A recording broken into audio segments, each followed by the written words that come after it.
perante a luz. Entretanto, se a vocação da claridade te assinala o íntimo, prossegue combatendo as sombras nos menores recantos do teu caminho. Não te esqueças, porém, da lei do auxílio e observa-lhe os princípios antes da ação. Descer para ajudar é arte divina de quantos alcançam conscienciosamente a vida mais alta. A luz ofuscante produz a cegueira. Se as estrelas da sabedoria e do amor te povoam o coração, não humilhes quem passa sob o nevoeiro da ignorância e da maldade.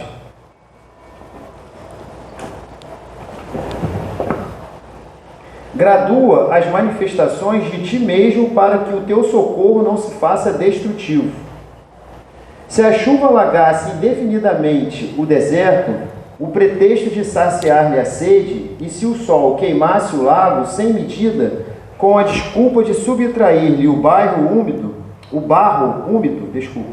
nunca teríamos clima adequado à produção de utilidades para a vida.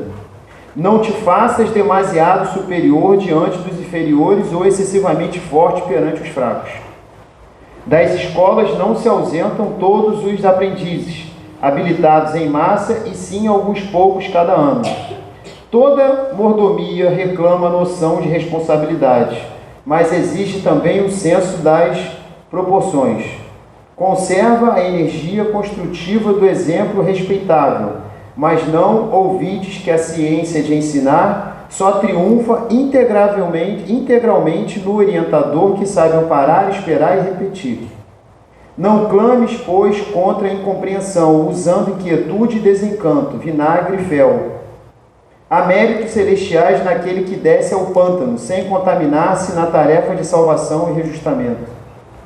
O bolo de matéria densa reveste-se de lodo, quando arremessado ao poço lamacento. Todavia, o raio de luz visita as entranhas do abismo e dele se retira sem alterar-se. Que seria de nós se Jesus não houvesse apagado a própria claridade, fazendo-se a semelhança de nossa fraqueza, para que testemunhássemos a missão redentora?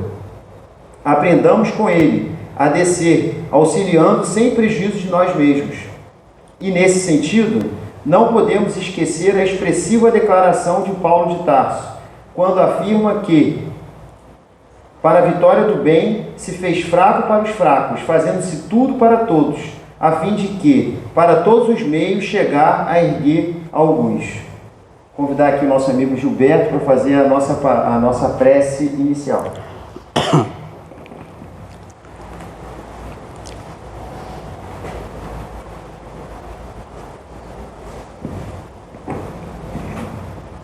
Boa tarde, irmãos.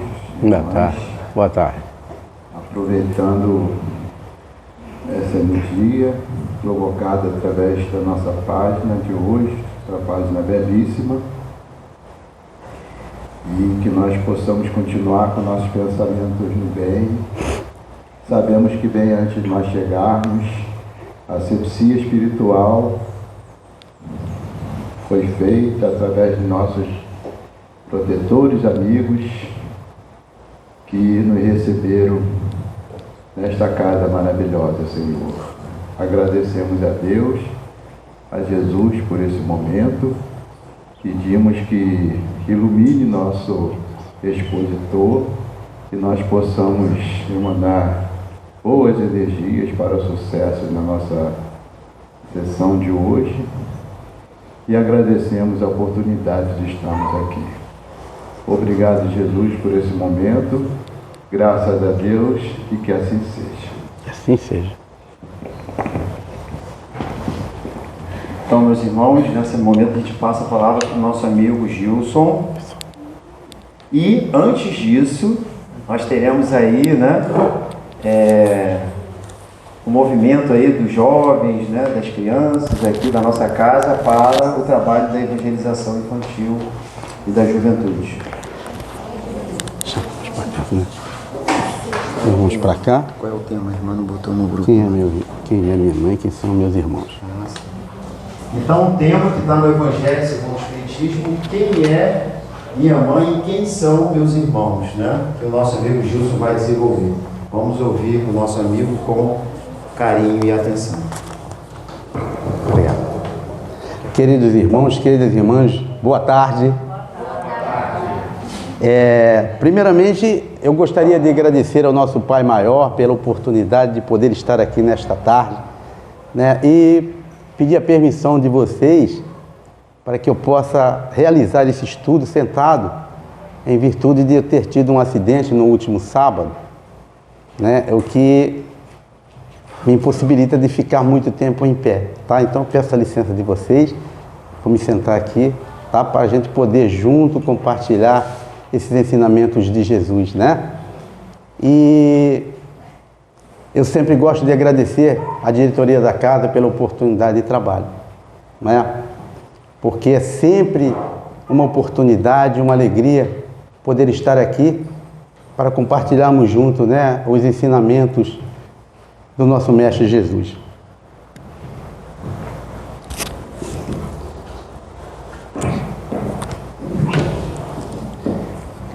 E o tema desta tarde, meus queridos irmãos, é um tema que se encontra referenciado no Evangelho segundo o Espiritismo, no seu capítulo 14, que tem como título Honrai vosso Pai e a vossa Mãe. Especificamente, nós vamos trabalhar os itens 5 a 7, que fala sobre as palavras de Jesus, quem é minha mãe, quem são meus irmãos, né? É claro que Kardec se aproveita de uma passagem evangélica que se encontra referenciada, né, no Evangelho de Marcos, no capítulo 3, versículos 21 a 25, e também palavras de Mateus, no capítulo 12, versículo 46 a 50. Então a gente precisa primeiramente falar que Jesus a todo momento ele procurava ensinar. Todas as oportunidades que ele tinha, ele procurava ensinar. E essa passagem ela narra a chegada de Jesus na sua casa. E como sempre acontecia, ele era acompanhado por uma multidão, né? A gente não sabe dimensionar quantas pessoas, mas o Evangelho diz que era uma multidão. Então são várias pessoas. Se a gente imaginar que algumas autoridades eclesiásticas, né, conseguem arrastar multidões, alguns cantores, né, famosos conseguem, a gente imagina que na época Jesus conseguia, por intermédio do seu magnetismo, atrair várias pessoas, né?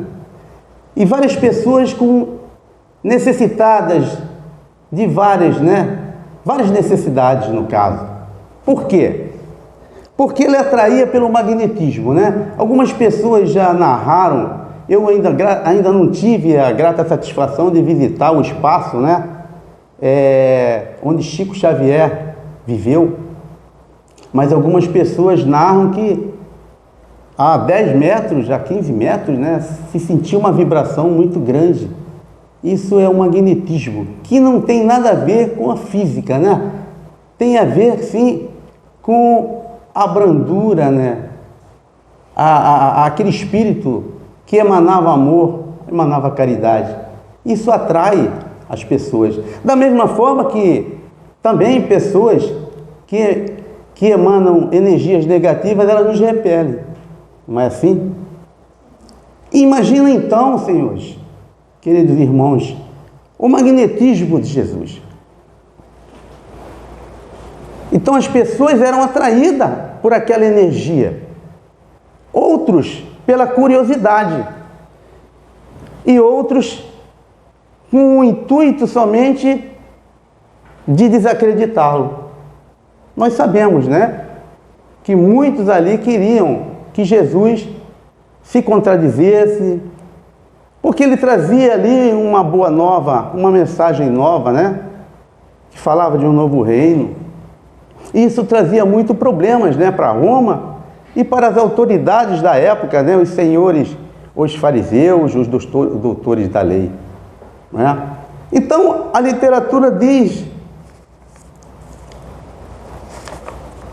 que eu vou narrar justamente o que se encontra no item 5 do Evangelho. E tendo vindo para casa, reuniu-se aí tão grande multidão, que eles nem sequer podiam fazer sua refeição. Então imagina que o lugar não era grande, era pequeno, né? Aquela multidão rodeada e o espaço fica, né, ínfimo, e aí eles não conseguiam nem se alimentar. Sabendo disso, vieram seus parentes para se apoderarem dele, pois diziam que perdera o espírito. Então aqui a gente abre um parênteses, tá, para poder entender, né? Seus parentes iam se apoderar de Jesus? Como assim? Aqui a gente precisa sempre que a gente fazer a leitura de uma passagem evangélica, é necessário que a gente contextualize. Porque as palavras soltas, né? Alguma frase dita solta, a gente pode compreender diferente. O próprio Evangelho, né? O segundo Espiritismo, tem um capítulo denominado Estranha Moral. E nesse capítulo, tem alguns títulos que Kardec coloca, tipo, odiar pai e mãe, né? Eu não vim trazer a paz, mas a divisão. Então vejam, você observa esse título e fala, mas como assim? Jesus está dizendo isso? Então a gente precisa contextualizar, porque muitas das falas de Jesus, dos escritos sobre Jesus, porque Jesus não escreveu nada, né? Não foi ele que escreveu, podem ter sido mal colocadas, né? Mal interpretadas, mal conduzidas, mal esclarecidas. Então nesse momento aqui, quando fala que os parentes iam se apoderar dele, é pelo seguinte: os irmãos de Jesus, né, eles não compartilhavam dos ensinamentos que ele trazia. Eles nem o consideravam como irmãos, como irmão. E isso é uma coisa que chama a atenção por conta do orgulho deles. Eles, imagina, nasceram juntos na cidade de Nazaré, né? Na sua infância, foram criados juntos, conheciam seus pais. Então eles conviveram junto ali, e agora Jesus se diz o Messias. Jesus traz ali um novo reino. Quantas vezes nós, cada um de nós, pode ter cometido, né, esse tipo de situação com alguém? Né? Quando alguém se destaca em alguma coisa, quando alguém tem um dom, né, para alguma atividade, e nós olhamos e começamos a criticar e achamos que aquilo, né, que nós faríamos melhor. Como assim? Como é que o Wellington consegue isso? Eu também, né? Eu também poderia fazer isso, fazia melhor. Então a gente começa a fazer certos questionamentos, é o trabalho do irmão, quando nós deveríamos, né, auxiliar e nos colocar à disposição e dar força para aquele irmão continuar a tarefa, ao invés de criticar. E assim é os irmãos de Jesus. Eles não creem nos ensinamentos que Jesus trazia. Nenhum deles foi seu discípulo, resolveu segui-lo, né? Eles não acreditavam no que Jesus transmitia. A verdade é essa. E se apoderar é que eles queriam realmente tirar Jesus dali, porque eles achavam que Jesus estava maluco. Quando ele fala que em perder o espírito, né, é que eles achavam que Jesus tinha enlouquecido. Quantas pessoas dentro de sua casa, ele falando umas coisas que eles não compreendiam a missão de Jesus. Assim como muitos de nós ainda não compreendemos. Nós temos o acesso aos ensinamentos, nós temos o conhecimento, mas ainda nós erramos, ainda nós não cumprimos esses ensinamentos. Isso quer dizer que nós ainda não compreendemos a verdadeira missão de Jesus. Então esses irmãos também assim procediam. Por isso eles queriam tirar Jesus do meio da multidão, tá? E aí prossegue. Entretanto, tendo vindo sua mãe e seus irmãos, e conservando-se do lado de fora, mandaram chamá-lo, né? Como estava cheio, eles não conseguiram entrar. Ora, o povo se assentaram em torno dele e lhe disseram: tua mãe e teus irmãos estão lá fora e te chamam. Nesse momento, Jesus respondeu: quem é minha mãe e quem são meus irmãos? E perpassando o olhar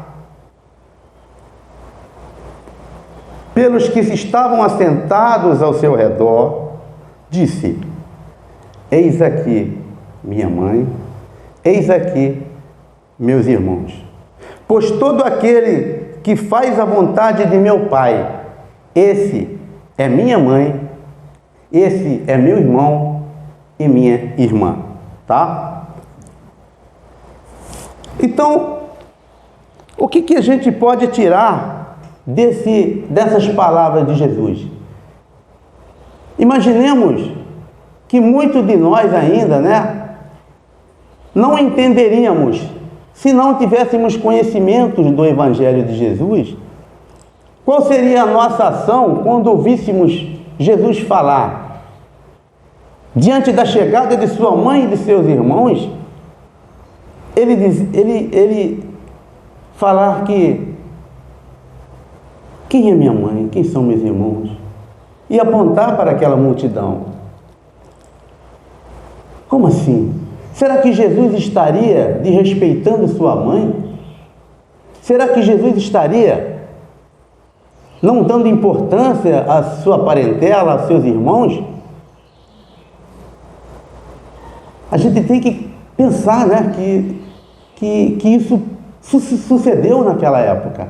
E pode suceder com qualquer um de nós, quando nós ouvimos alguma coisa que referencia Jesus, que vão totalmente de encontro ao que ele pregou quando esteve conosco. O que Jesus pregou enquanto esteve conosco? O amor e a caridade, amor ao próximo, a benevolência, o perdão vivenciado de uma maneira dolorosa, quando na cruz do Calvário, prestes, né, a desabar porque suas forças não suportavam, ele nos mostra o amor incondicional. Quando ele diz: Pai, perdoa, eles não sabem o que fazem. Então, se nós conhecemos essa doutrina do Cristo, é claro que Jesus não desrespeitava sua mãe. É claro que Jesus não desrespeitava seus irmãos. Jamais ele faria isso. Kardec vai dizer aqui, no item 5, no finalzinho, que se essas preposições, né, ditas por Jesus, fossem de encontro a esse ensino, ou elas foram mal reproduzidas, ou foram mal compreendidas, ou não eram palavras de Jesus. Porque não cabe para alguém que vivenciou o amor da maneira que Jesus vivenciou, o perdão que ele dedicou a cada um de nós, mesmo sendo martirizado, hostilizado, colocaram uma cruz de espinho na sua cabeça, e chega um momento em que ele pede ao Pai que nos perdoe. Não era possível que nesse momento Jesus estaria desrespeitando sua mãe, e não desrespeitou, porque assim que ele teve a oportunidade, ele foi receber a sua mãe. O problema é que as pessoas fazem juízo sem conhecimento. E muitos fizeram esse juízo, com o intuito de poder contradizê-lo, poder prendê-lo. E assim foi a vida de Jesus. tudo que ele falava, todos os ensinos que ele administrava, né, que ele ministrava para aquele povo, sempre tinha aquelas pessoas que estavam ali com segundas intenções. Então, meus queridos irmãos, essa passagem, esse ensinamento profundo que Jesus traz para nós, tinha um objetivo. Não era somente o ensino para aquele momento, mas era um ensino para a eternidade, para a posteridade. Porque ele queria falar para nós que não existe somente a família corporal, a nossa família consanguínea, que existia a família universal, a parentela espiritual. O fato da existência da família corporal, ela se dá por conta da humanidade, da cultura. Cada um de nós aqui tem a família corporal e nós consideramos essa família de sangue. Sim, pois convivemos com essa família 24 horas. Então é uma família que é muito importante para nós. E muitas das vezes, por falta de conhecimento, né? E aí a gente tem que enaltecer a doutrina espírita. Porque, como diz Emmanuel, cada um de nós aqui, espírita cristão, tem um patrimônio de conhecimento muito diferente de irmãos de outras doutrinas. Nós sabemos de onde viemos, nós sabemos por que estamos aqui, qual é o nosso objetivo, o que temos que fazer para atingir esse objetivo, que estamos encarnados numa vestimenta carnal, com o intuito de evoluir, com o intuito de reparar. Então nós não estamos aqui a passeio. Então nós sabemos da existência dessa outra família, que é a família espiritual, que é a família considerada mais importante. A mais importante. Não no sentido de importância, meus queridos irmãos, porque cada um de nós aqui convive numa família corporal, não é? Mas o que é interessante nisso, que Jesus apresenta para nós esses dois núcleos familiares. Porque ele queria dizer para nós que nós não temos que apenas dar importância a essa família corporal, que segundo a doutrina espírita, os laços são frágeis, passageiros. Já a família espiritual são laços duradouros. E essa família espiritual é formada por quem? É formada pelos espíritos que têm afinidades.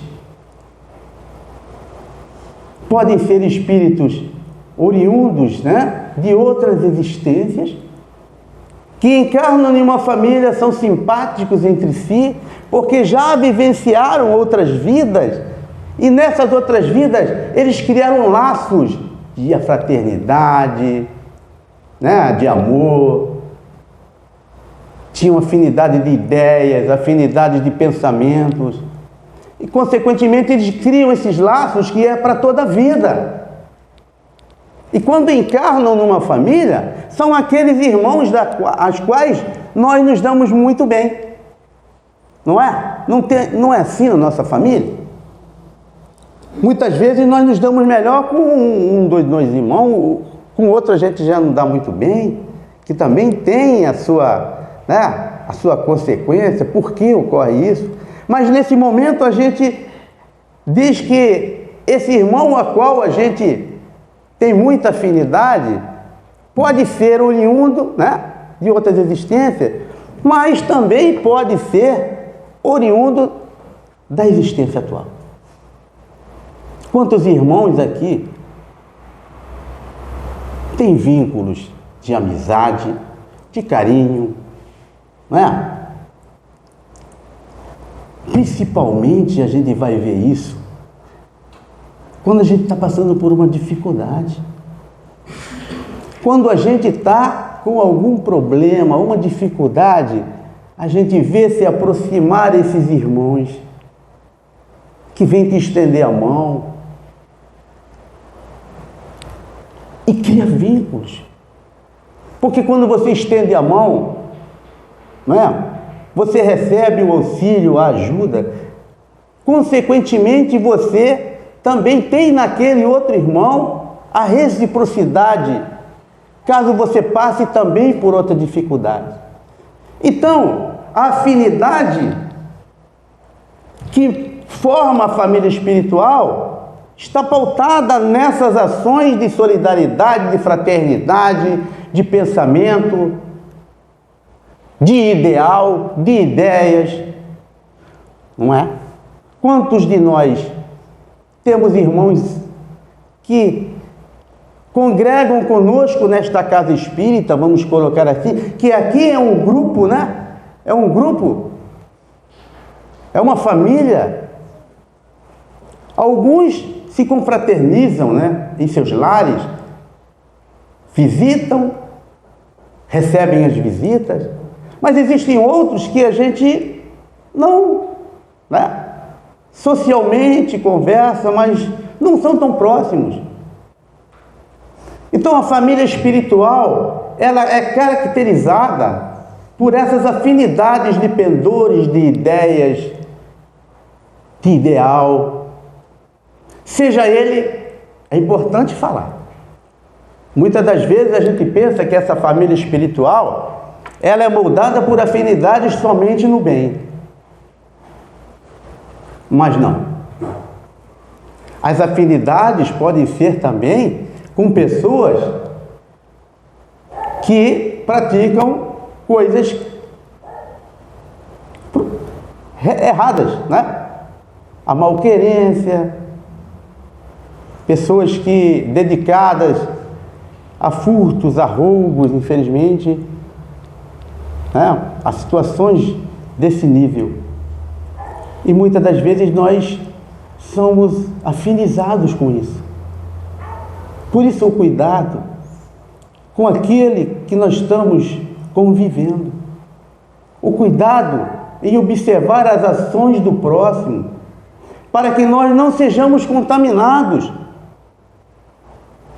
Porque essas afinidades levadas para o caminho do erro vão ocasionar muitos problemas para nós. Então nós necessitamos garimpar melhor as nossas afinidades, as nossas amizades, porque disso vai depender a formação da nossa família espiritual.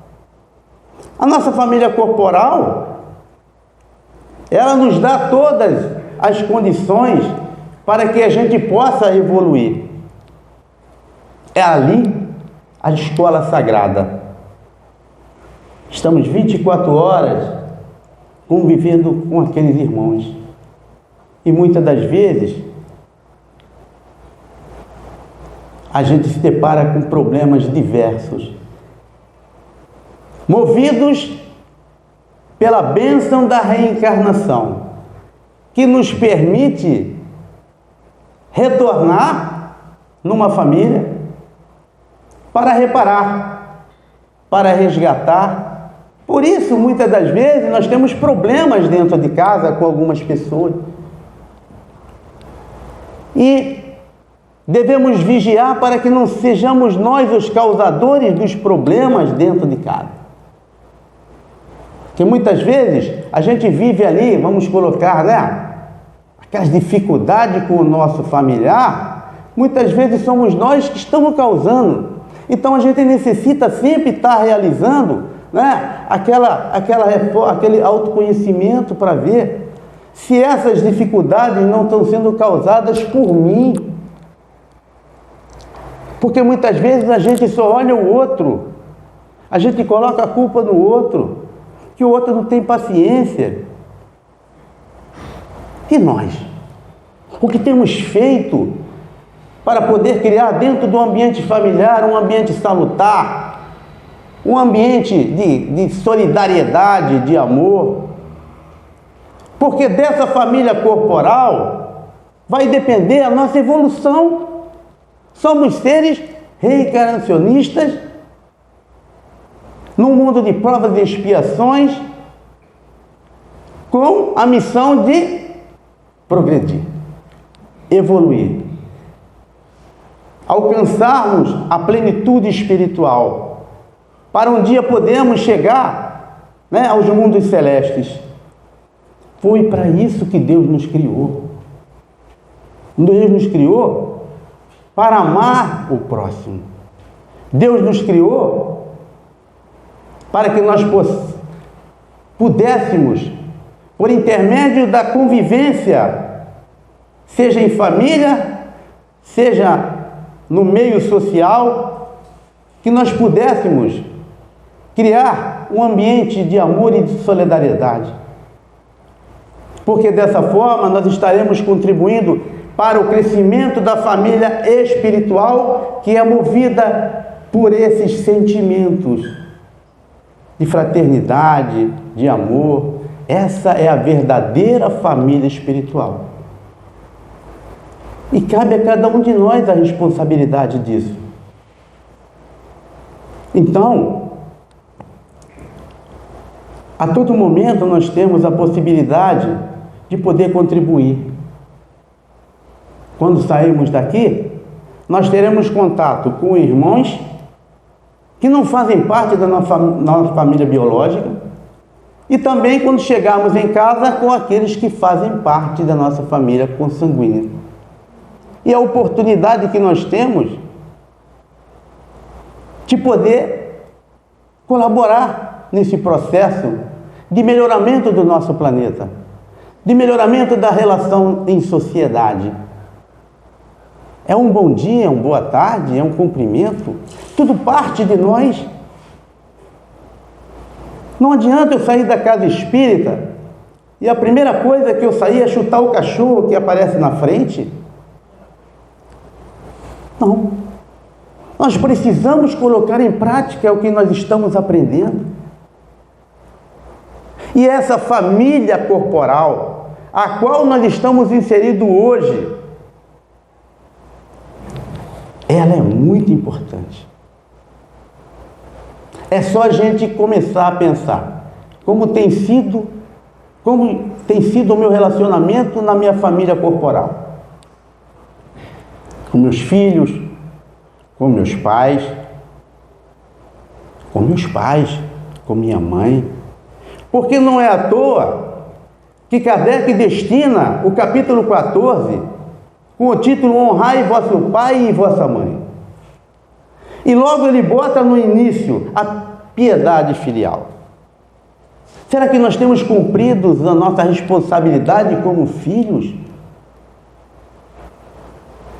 Ou nós temos deixado o nosso pai e nossa mãe num quartinho lá no fundo?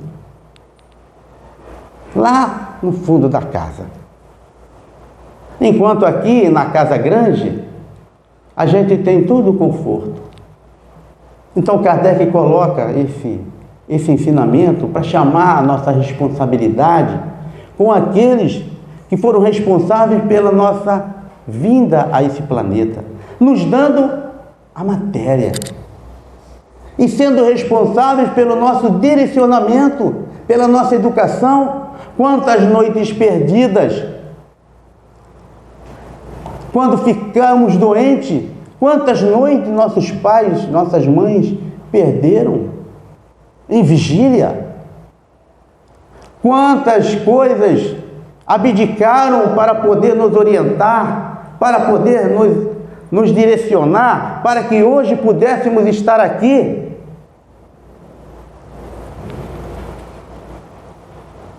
E é por isso que Jesus disse: honra seu pai e a tua mãe, para que se prolongue o seu tempo na terra que Deus preparou para vocês. E não estamos falando de terra, né? Como a terra, como o mundo de provas e expiações. Quando Jesus fala isso, ele está falando do reino dos céus, de uma terra prometida para os seus eleitos, para aquele que realmente se transformar interiormente e se tornar uma pessoa melhor, podendo tratar a sua família corporal, contribuindo para o aumento da família espiritual, e a humanidade como um todo se beneficiará disso. Porque estaremos então emanados com sentimento de amor, emanados com sentimento de caridade. Então o bem prevalecerá. E essa responsabilidade é de cada um de nós. É tempo. Porque nós temos ao nosso derredor amigos de ideais, de ideias iguais às nossas. Estamos unidos nessa casa espírita não por acaso. Não por acaso. Será que nós estamos negligenciando isso? Não podemos deixar que essa família se deteriore por conta do nosso egoísmo e da nossa vaidade. Porque aqui é um hospital de almas. E muitos de nós estamos reunidos, formando a família espiritual, para poder atender aos necessitados que chegam nesta casa, precisando do auxílio. E se nós não nos unirmos, se nós não nos afinizarmos no ideal do amor e da caridade, nós não conseguiremos direcionar essas pessoas. Por isso muitas casas fecham as portas, justamente por conta da vaidade e do orgulho.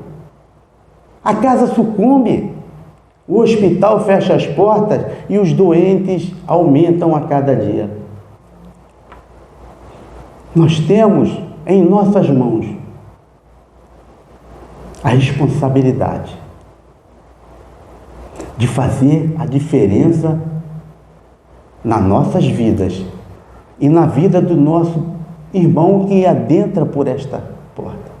Nós temos a responsabilidade de fazer a diferença na vida dos nossos irmãos que convivem conosco diariamente na nossa família corporal, de maneira que nós possamos, por intermédio das afinidades pautadas no bem, na caridade, no amor, na solidariedade, na fraternidade, poder aumentar a parentela espiritual, a verdadeira família, a família universal, para que nós possamos então colaborar com a nossa parte na obra da criação e mantermos a nossa perfeita integridade com o nosso Pai, que espera que cada um de nós faça a sua parte.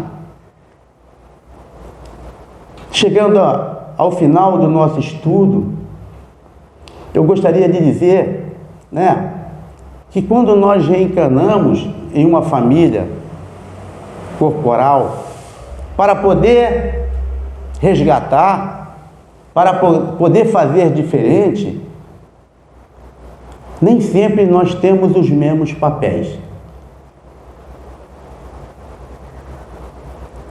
Não é porque eu negligenciei como pai que eu vou ter que retornar novamente como pai. Não. Os papéis se invertem. Eu posso vir como filho. Eu posso vir com um outro grau de parentesco, com a finalidade de reajuste. Mas eu não vou ficar a todo momento repetindo o mesmo papel.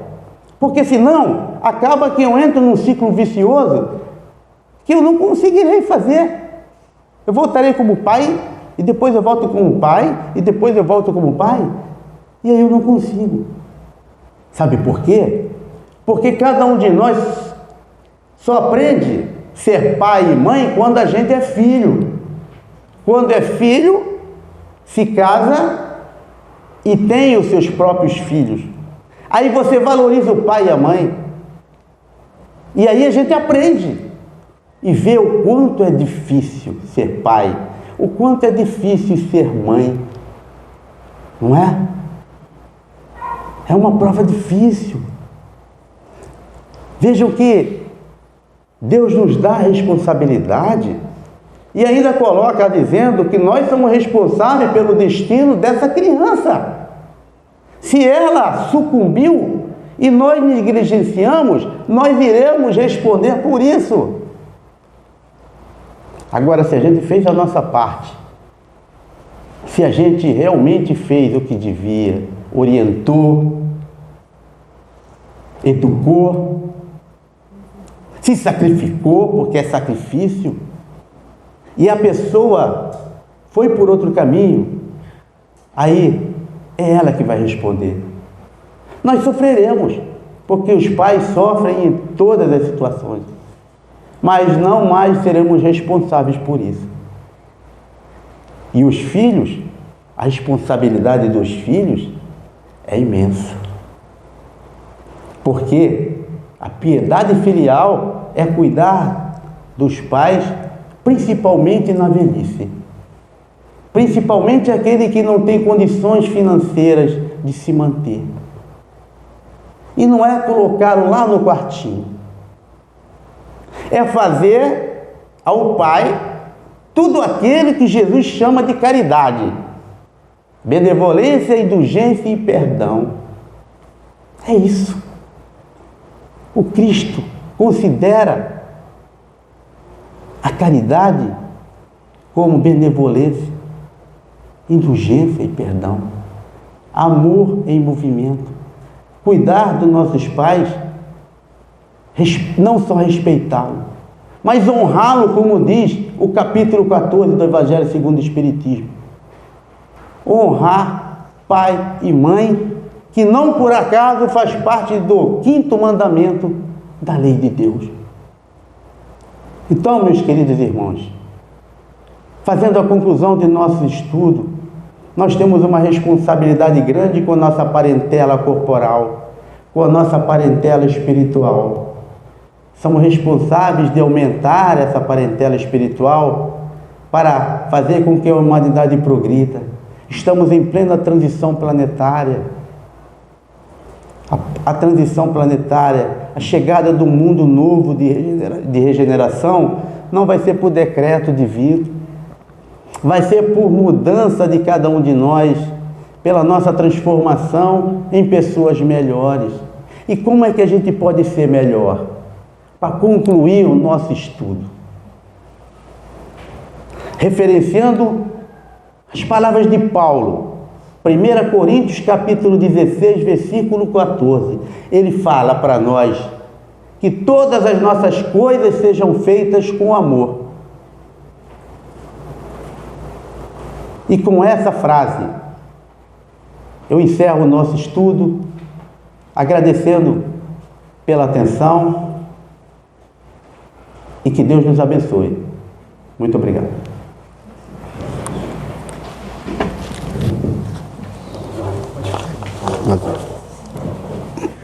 Agradecemos pela sua dedicação, pela sua palavra, pelo seu esforço no estudo.